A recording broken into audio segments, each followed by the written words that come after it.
मंत्री Giorgia Meloni के बीच द्विपक्षीय वार्ता के बाद Council of Ministers of the Italian Republic, Honorable Prime Minister, सम्मेलन को संबोधित कर रहे हैं। Signor Primo Ministro, Ministers, members of both delegations, friends from the media, thank you for joining us for these press statements following the conclusion of the bilateral talks between the leaders of India and Italy.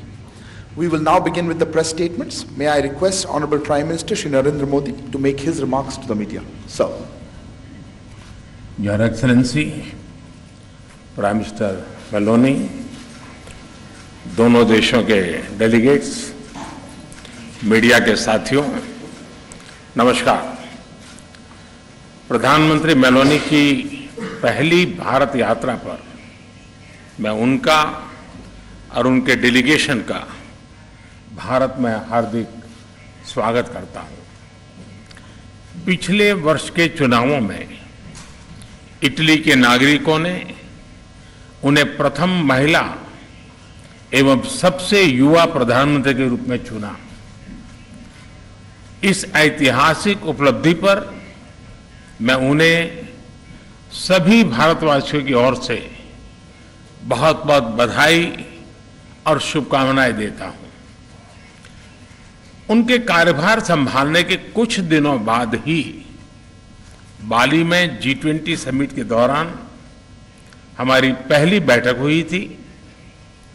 Friends, हमारी आज की चर्चाएं बहुत ही सार्थक और बहुत ही उपयोगी रही। इस वर्ष भारत और इटली अपने द्विपक्षीय संबंधों की 75वीं वर्षगांठ मना रहे हैं और इस अवसर पर हमने भारत इटली साझेदारी को स्ट्रेटेजिक पार्टनरशिप का दर्जा देने का निर्णय लिया है। हमने अपने आर्थिक संबंधों को और सुदृढ़ करने पर जोर दिया। हमारे मेक इन इंडिया और आत्मनिर्भर भारत अभियान से भारत में निवेश के अपार अवसर खुल रहे हैं।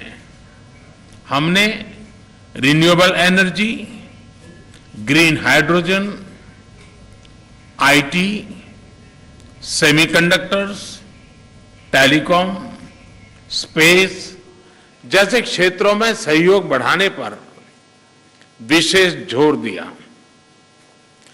भारत और इटली के बीच एक स्टार्टअप ब्रिज की स्थापना की घोषणा आज हम कर रहे हैं, जिसका हम स्वागत करते हैं।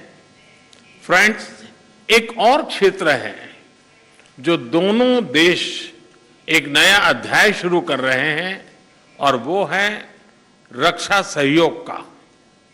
भारत में डिफेंस मैन्युफैक्चरिंग सेक्टर में को प्रोडक्शन एंड को डेवलपमेंट के अवसर बन रहे हैं जो दोनों देशों के लिए लाभदायक हो सकते हैं। हमने दोनों देशों की सेनाओं के बीच नियमित रूप से जॉइंट एक्सरसाइज और ट्रेनिंग कोर्सेज आयोजित करने का भी निर्णय लिया। आतंकवाद और अलगाववाद के खिलाफ लड़ाई में भारत और इटली कंधे से कंधा मिलाकर चल रहे हैं। हमने इस सहयोग को और मजबूत करने पर विस्तार पूर्वक चर्चा की। फ्रेंड्स, भारत और इटली के बीच सदियों पुराने सांस्कृतिक और पीपल टू पीपल संबंध है। हमने वर्तमान समय की अवस्था का अनुसार इन संबंधों को एक नया स्वरूप और नई ऊर्जा देने पर विचार विमर्श किया।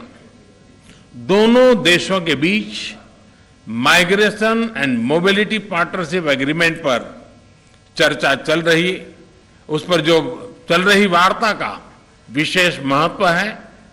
इस समझौते के शीघ्र समापन से हमारे पीपल टू पीपल रिश्ते और सुदृढ़ होंगे। हमने दोनों देशों के उच्च शिक्षा संस्थानों के बीच सहयोग को बढ़ावा देने पर भी बल दिया। भारत और इटली के संबंधों की 75वीं वर्षगांठ मनाने के लिए हमने एक एक्शन प्लान बनाने का निर्णय लिया। इससे हम दोनों देशों की विविधता, इतिहास, science and technology, innovation, sports और अन्य क्षेत्रों में उपलब्धियों को वैश्विक पटल पर शोकेस कर सकेंगे। फ्रेंड्स, कोविड महामारी और यूक्रेन संघर्ष से उत्पन्न फूड, फ्यूल और फर्टिलाइजर के क्राइसिस से सभी देश प्रभावित हुए हैं। विकासशील देशों पर इनका विशेष रूप से नकारात्मक प्रभाव पड़ा है। हमने इस बारे में अपनी साझा चिंता व्यक्त की। इन समस्याओं के समाधान के लिए हमने संयुक्त प्रयासों पर बल दिया। भारत की G20 अध्यक्षता में भी हम इस विषय को प्राथमिकता दे रहे हैं। यूक्रेन संघर्ष के शुरुआत से ही भारत ने यह स्पष्ट किया है कि इस विवाद को केवल डायलॉग और डिप्लोमेसी के जरिए ही सुलझाया जा सकता है और भारत किसी भी शांति प्रक्रिया में योगदान देने के लिए पूर्ण रूप से तैयार है। हम इंडो पैसिफिक में इटली की सक्रिय भागीदारी का भी स्वागत करते हैं। यह बहुत खुशी की बात है कि इटली ने इंडो पैसिफिक ओशन इनिशिएटिव में शामिल होने का निर्णय लिया है। इससे हम इंडो पैसिफिक में अपना सहयोग बढ़ाने के लिए ठोस विषयों की पहचान कर सकेंगे। वैश्विक वास्तविकताओं को बेहतर तरीके से दर्शाने के लिए मल्टीलेटरल इंस्टीट्यूशंस में सुधार आवश्यक है। हमने इस विषय पर भी विचार विमर्श किया। एक्सेलेंसी, आज शाम आप रायसीना डायलॉग में चीफ गेस्ट के तौर पर शामिल होंगी। वहां आपका संबोधन सुनने के लिए हम सभी बहुत उत्सुक हैं। आपकी इस भारत यात्रा और हमारी उपयोगी चर्चा के लिए आपका, आपके डेलीगेशन का बहुत बहुत धन्यवाद। And your delegation. Thank you, sir. Now I call upon Her Excellency, Ms. Georgina Meloni, President of the Council of Ministers of the Italian Republic, to deliver her remarks. Ma'am, the floor is yours. Dunque, buon pomeriggio a tutti.